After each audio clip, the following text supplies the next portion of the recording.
चलिए बाबा शुरू करते हैं रिवीजन। आज हम करने वाले हैं रिवीजन अपने chapter of payment of taxes का। सर एक क्विक लिंकिंग दीजिए। यस बाबा लिंकिंग ले लीजिए। हमने स्टार्ट किया था सीखना गुड्स एंड सर्विसेज से। गुड्स एंड सर्विस अगर सप्लाई होगा, सप्लाई या तो इंटरस्टेट सप्लाई हो सकता है, इंट्रा हो सकता है।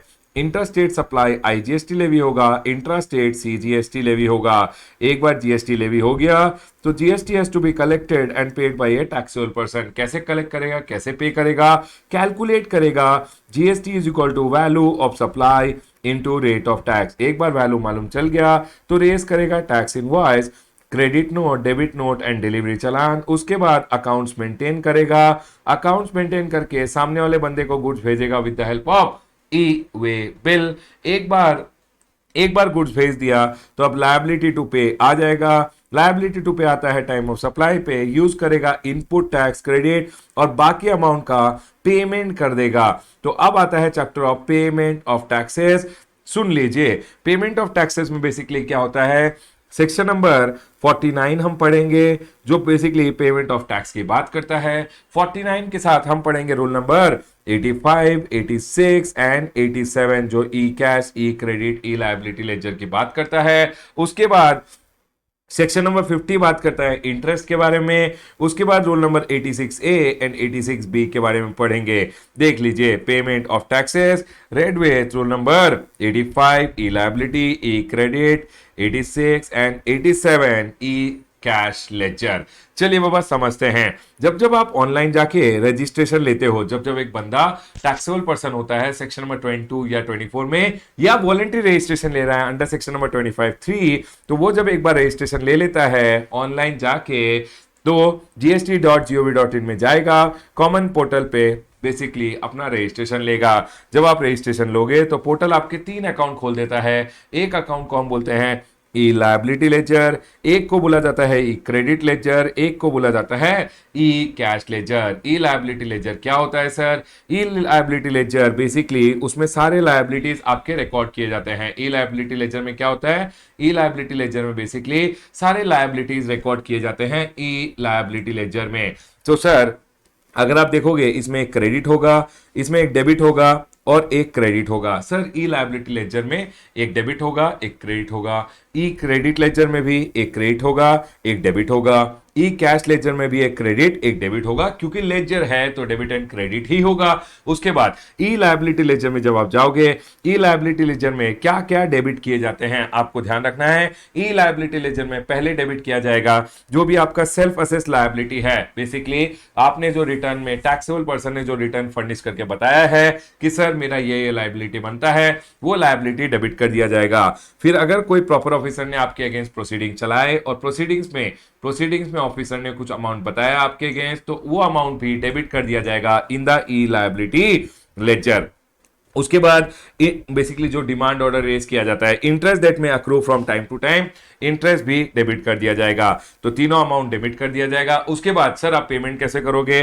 पहले आप यूज करोगे अपना ई क्रेडिट लेजर, उसके बाद यूज करोगे अपना ई कैश लेजर और अमाउंट क्रेडिट कर दिया जाएगा in the E liability ledger. ठीक है सर, पॉइंट याद है। उसके बाद याद रखिएगा कि सर हमेशा TTRC, IPLO, TDS, TCS, interest, TTRC, TDS, TCS, RCM liability and composition का liability TTRC।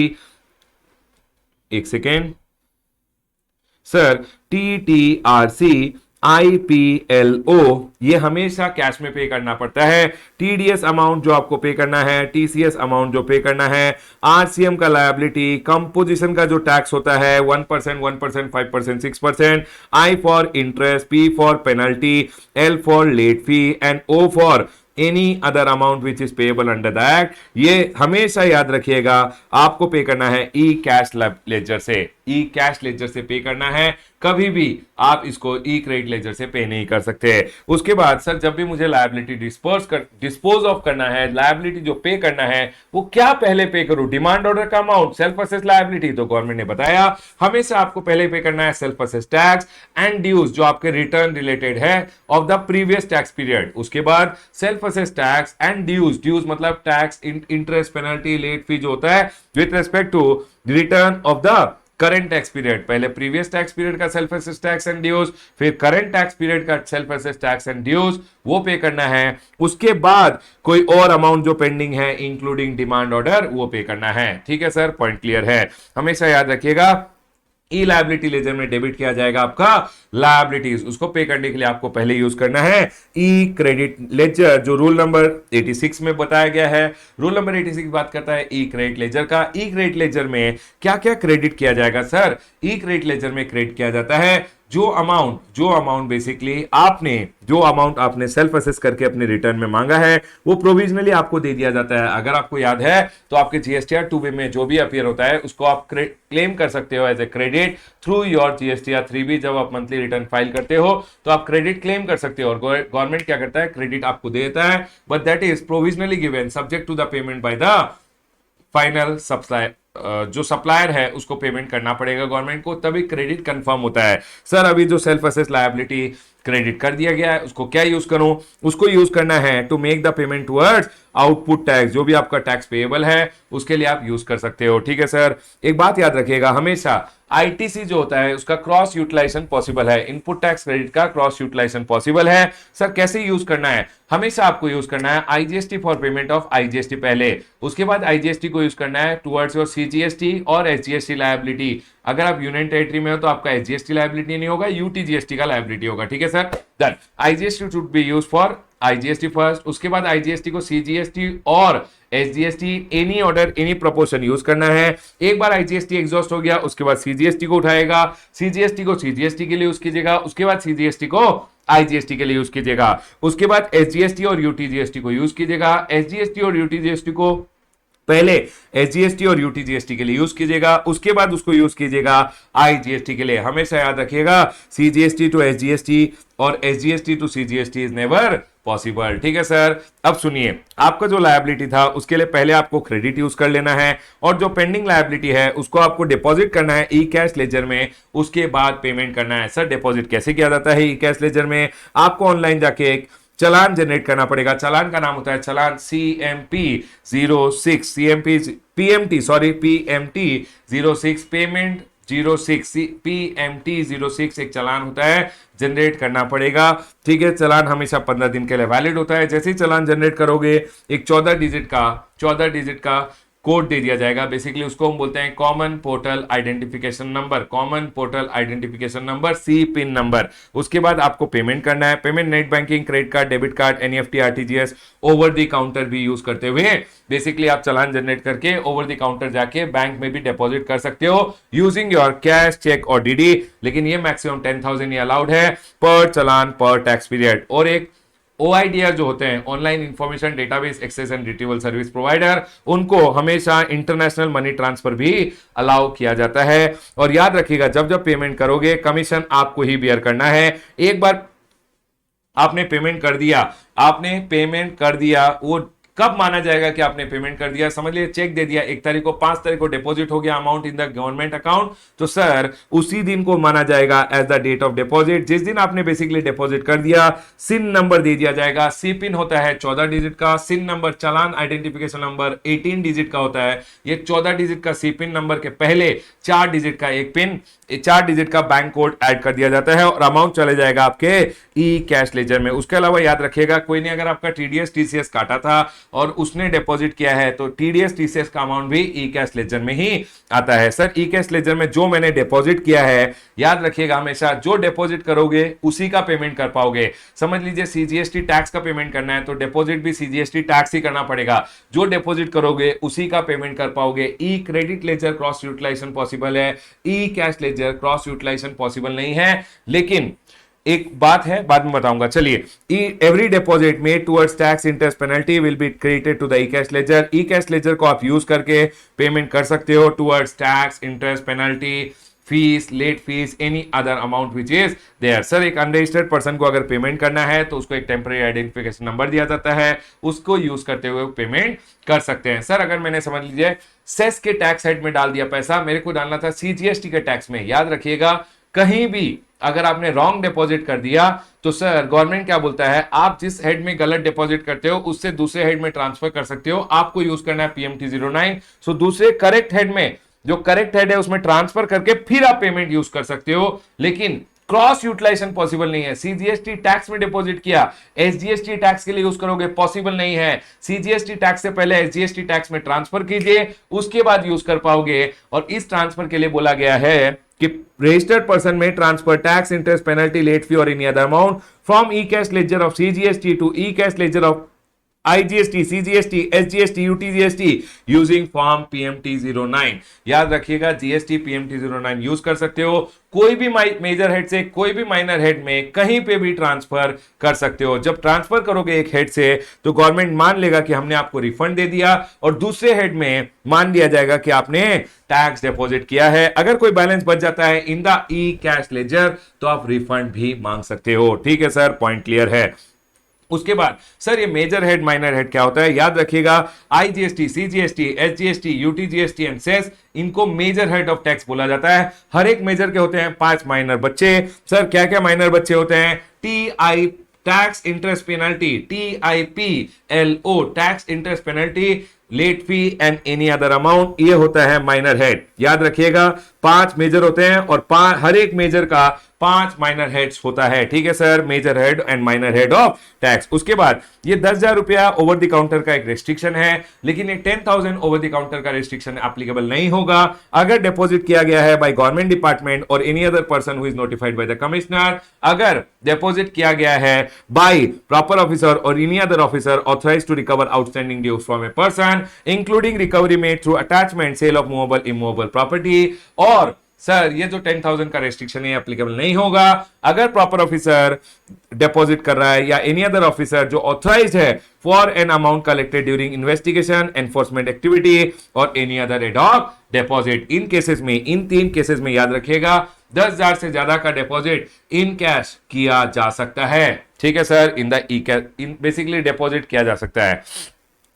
EFPB electronic focal point branch क्या होता है? इलेक्ट्रॉनिक फोकल पॉइंट ब्रांच जो बेसिकली ऑथराइज बैंक है, जिनको ऑथराइज किया गया है टू कलेक्ट जीएसटी, उनका बेसिकली एक ब्रांच होता है जिसको ऑथराइज किया गया है। तो ऑथराइज बैंक का जो ब्रांच ऑथराइज है to collect the GST, each authorized bank will nominate one branch as the electronic focal point branch for pan India basis. समझ लीजिए एचडीएफसी बैंक अपने एक ब्रांच को इलेक्ट्रॉनिक फोकल पॉइंट ब्रांच बना देता है, तो जो भी टैक्स का अमाउंट कलेक्ट किया जाएगा वो ईएफपीबी ब्रांच में आ जाएगा। बेसिकली वो गवर्नमेंट के अकाउंट मेंटेन करता है और सारे पैसे ईएफपीबी ब्रांच में आ जाएंगे जो टैक्स का पैसा होता है। ठीक है सर, पॉइंट क्लियर है। याद रखिएगा हमेशा जब जब एक व्यक्ति ऑनलाइन जाएगा रजिस्ट्रेशन ले लेगा, रजिस्ट्रेशन लेगा तो 3 अकाउंट ओपन कर दिए जाएंगे, ई लायबिलिटी लेजर, ई credit laser, E cash ledger. ई लायबिलिटी लेजर में जो लायबिलिटी होगा वो डेबिट किया जाएगा, पेमेंट करोगे वो क्रेडिट होगा। ई क्रेडिट लेजर में जो भी क्रेडिट मांगोगे वो क्रेडिट कर दिया जाएगा, उसको यूज करके लायबिलिटी पे कर सकते हो। उसके बाद ई कैश लेजर होता है,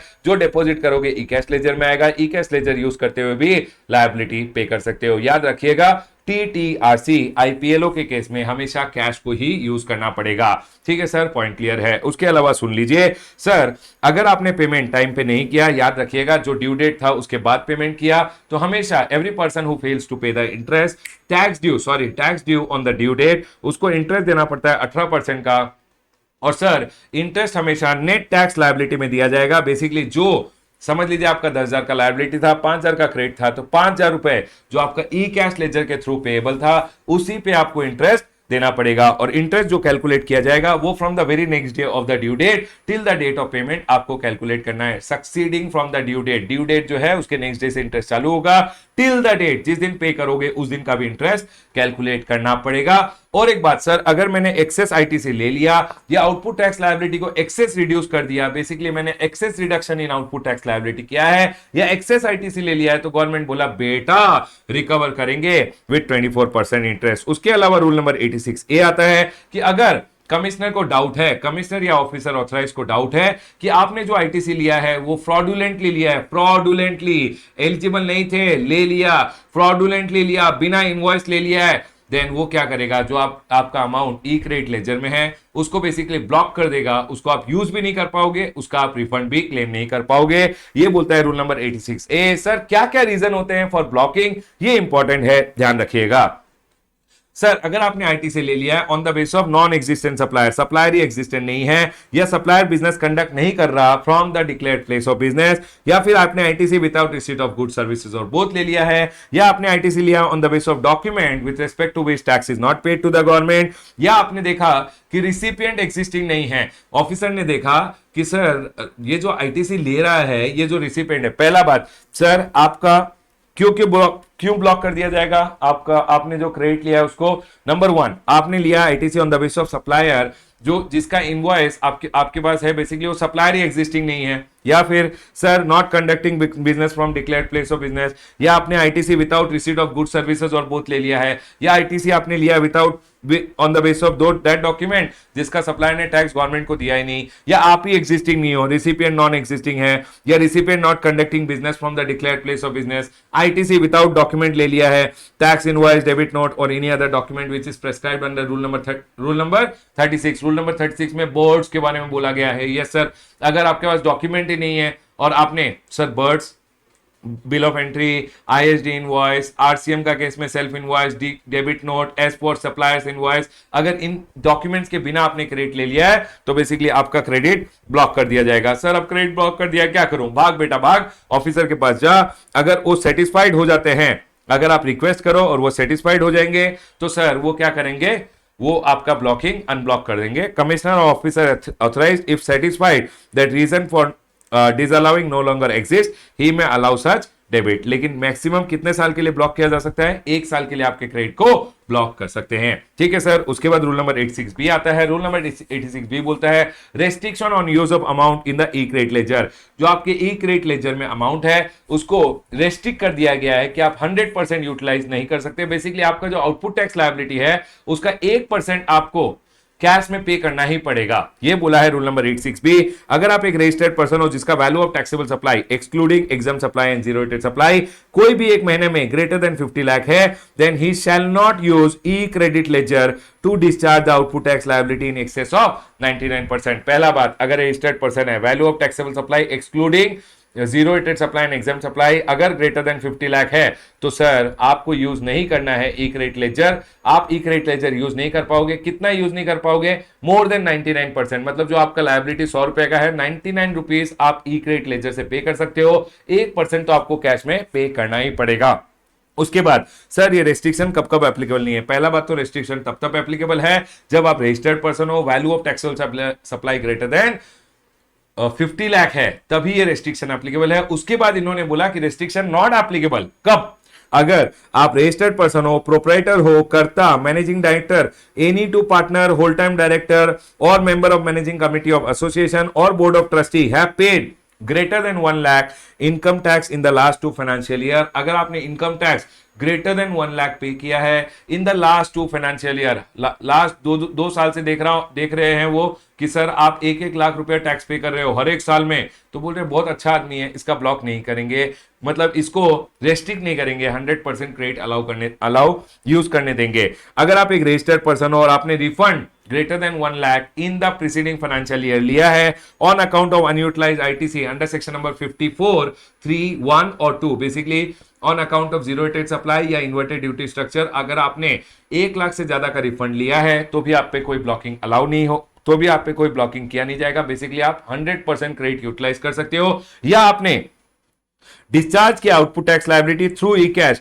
greater than 1% of the output tax liability applied cumulatively up to the said month in the current financial year. Current financial year तक अगर अपना आउटपुट टैक्स लायबिलिटी आप देखोगे तो 1% से ज्यादा आपने ऑलरेडी ई कैश के थ्रू पे कर दिया है। लास्ट मंथ तक देखा जाए तो 1% से ज्यादा, जो बेसिकली 1% आपको कैश में पे करना था, आपने ऑलरेडी ज्यादा पे कर दिया है इन योर कैश, तो इस मंथ वो रेस्ट्रिक्शन अप्लाई नहीं होगा। मतलब टोटल देखिए अभी तक आउटपुट टैक्स लायबिलिटी अगर आपने ई कैश में ऑलरेडी ई कैश के थ्रू मोर देन 1% ऑलरेडी पे कर रखा है तो फिर पे करने की जरूरत नहीं है। अगर आप एक government department, public sector undertaking, local authority या स्टैट्यूटरी बॉडी है तो भी आप पे रेस्ट्रिक्शन अप्लाई नहीं होगा। सर कैसा चैप्टर है ये एक मेरे को लगता है ए ग्रेडेड चैप्टर है। आपको ध्यान रखना है इस चैप्टर में क्या क्या पूछ सकते हैं। सर आपको पूछ सकते हैं कि क्या क्या लायबिलिटी डेबिट किया जाता है इन द लायबिलिटी लेजर। उसके बाद आपको यह भी पूछ सकते हैं कि मैनर ऑफ डिस्चार्ज क्या होता है, ध्यान रखिएगा। रूल नंबर 86 बी और रूल नंबर 86 ए के ऊपर क्वेश्चन पूछ सकते हैं। Manner of utilisation of ITC तो मस्ट आएगा, जब मेन बड़ा क्वेश्चन आएगा तो आपका आउटपुट टैक्स लायबिलिटी निकलेगा, इनपुट टैक्स रेट निकलेगा, सेट ऑफ वगैरह का बात आएगा, तो आपको क्रॉस यूटिलाइजेशन का ध्यान रखना है, ठीक है। उसके अलावा ई कैश लेजर के बारे में ये पीएमटी 09 एक थोड़ा इंपॉर्टेंट हो जाता है कि सर अगर गलत सलत डिपॉजिट कर दिया तो क्या किया जाए, गलत डिपॉजिट किया तो सही अकाउंट में ट्रांसफर करके फिर यूज कर सकते हो। उसके बाद इंटरेस्ट का कैलकुलेशन बहुत इंपॉर्टेंट हो जाता है कि सर जिस दिन ड्यू डेट होता है उसके नेक्स्ट डे से इंटरेस्ट चालू होता है, up to the next day से इंटरेस्ट चालू होता है, up to the date of payment आपको इंटरेस्ट देना पड़ता है 18%, ठीक है सर, पॉइंट क्लियर है। उसके बाद एक सी ग्रेडेड क्वेश्चन है कि ये 10,000 रुपए का ओवर द काउंटर का जो रेस्ट्रिक्शन है वो कहां कहां एप्लीकेबल नहीं होता, उसका ध्यान रख लीजिएगा। बस बाबा बस, यहां मैं अपना chapter of payment of taxes का रिवीजन क्लोज करता हूं। Congratulations everyone, done.